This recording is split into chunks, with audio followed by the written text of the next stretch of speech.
By the end of this short lesson, you'll be able to explain the answers to the following questions to your friends. Why are acid reflux medications one of the fastest growing groups of medications in the U.S.? Why is it that Americans have the highest calcium consumption in the world, yet poor bone health? How can a diet soda with 0 calories make you gain weight? Here's the second thing that'll change your life. Are you ready? Every food or beverage is alkaline, acidic, or somewhere in between. Alkalinity and acidity are measured in terms of pH, which stands for potential of hydrogen. This is a pH scale. It ranges from 0, the most acidic, to 14, the most alkaline. For example, let's consider the following pH values. Your stomach acid is 1, diet soda is 2.5, coffee 3, water 7, your blood ranges from 7.35 to 7.45, seawater is 8.5, and baking soda is 12. Ideally, human blood should be slightly alkaline, between 7.35 and 7.45 on the pH scale. Your body won't allow your pH to become imbalanced. If it did, you would die. Your body has built-in mechanisms such as respiration, perspiration, urination, and mineral depletion, which keep it in balance. The trouble begins when your body has to work overtime to maintain balance. An imbalance is primarily due to the overconsumption of acid-forming foods and beverages, as well as unhealthy stress. We consume considerably more acid-forming than alkaline-forming foods and beverages. We consume too much coffee, caffeine, soda pop, beer, alcohol, processed foods, fried food, high fructose corn syrup, sugar, artificial sweeteners, and animal proteins, just to name a few. In addition to our unhealthy food and beverage choices, we live in a world that keeps speeding up, potentially leading to high levels of unhealthy stress, which also increases acidity. Foods and beverages run the gamut of the pH scale.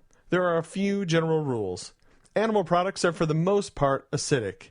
Let's look at ice cream, cheese, yogurt, beef, lobster, chicken, pork, shellfish, venison, and fish. Vegetables and fruits are primarily alkaline. Let's look at snow peas, spinach, tomatoes, lettuce, squash, potatoes, cabbage, broccoli, asparagus, and sweet potatoes.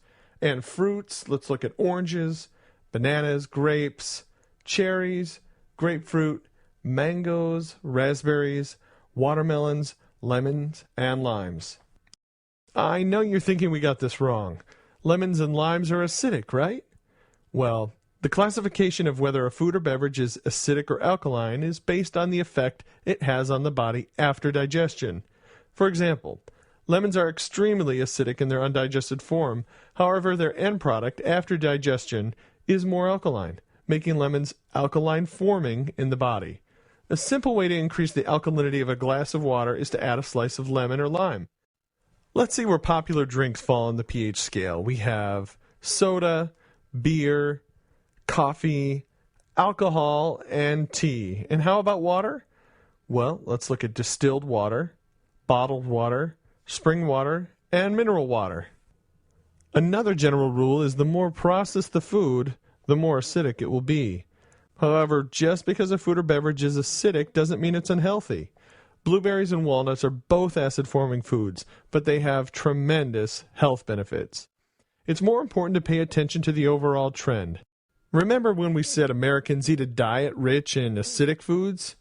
Let's examine some typical American meals. How about a burger, french fries, and a soda?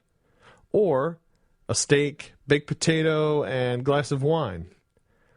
Or what about fried chicken, baked beans, corn, and a beer? Or the all-American picnic of a hot dog, potato chips, and a salad, chip soda. These meals force your body into an acidic state. So let's bring this all together. What happens when your diet is too acidic? As previously mentioned, your body is constantly putting mechanisms in place to maintain a balanced pH. When your body has to work overtime to maintain balance, the trouble begins. As the blood becomes too acidic, less than 7.3 or so, mechanisms kick in to bring the blood pH back to about 7.4. The breathing rate increases to remove carbonic acid by exhaling carbon dioxide.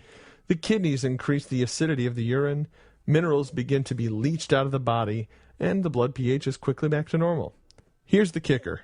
To compensate for an acid-forming diet and high levels of stress, the body uses alkaline-forming minerals such as calcium, magnesium, iodine, potassium, and sodium. Well, that's good, right? What's the problem?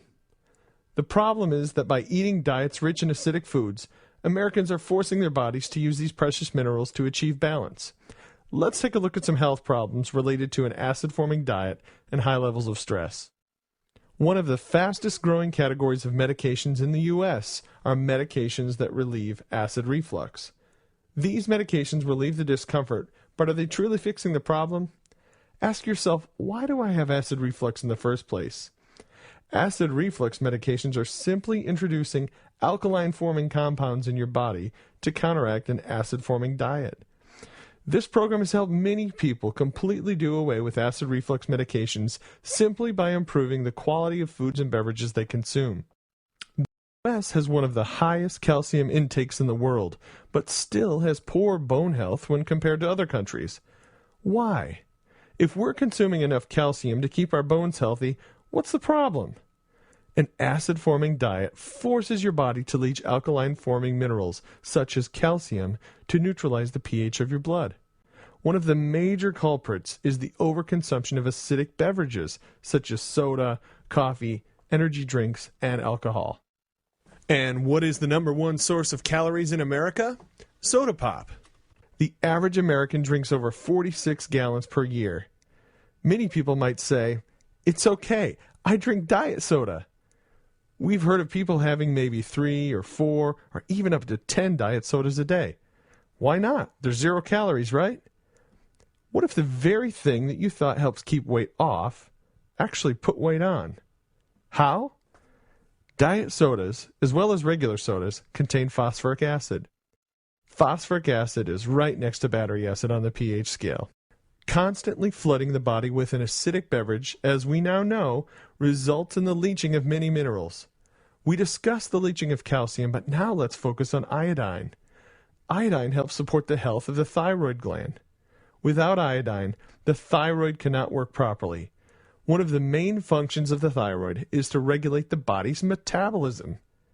If you have an underproducing thyroid, your metabolism can become sluggish and weight gain can follow.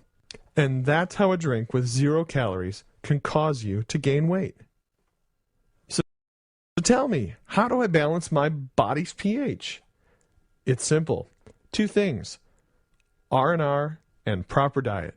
First, rest and recovery. Take time for yourself. Get more sleep. Take regular vacations. And try to get a little downtime each day. Secondly, diet. Consume foods and beverages that have high alkaline levels. Now, there's no need to memorize these foods we presented. In the attachments tab in the upper right, you'll find the food target, which takes the guesswork out of the equation. The food target ranks foods from poor in the outer circle to best in the inner circle. One of the main considerations in developing the food target was the effect the food has on your pH. If you're curious, you can monitor your pH on a regular basis by the use of litmus strips. These may be purchased at most health food stores or pharmacies and measure the pH of your saliva or urine. On a side note, the pH of your saliva and urine should fall between 6.8 and 7.2.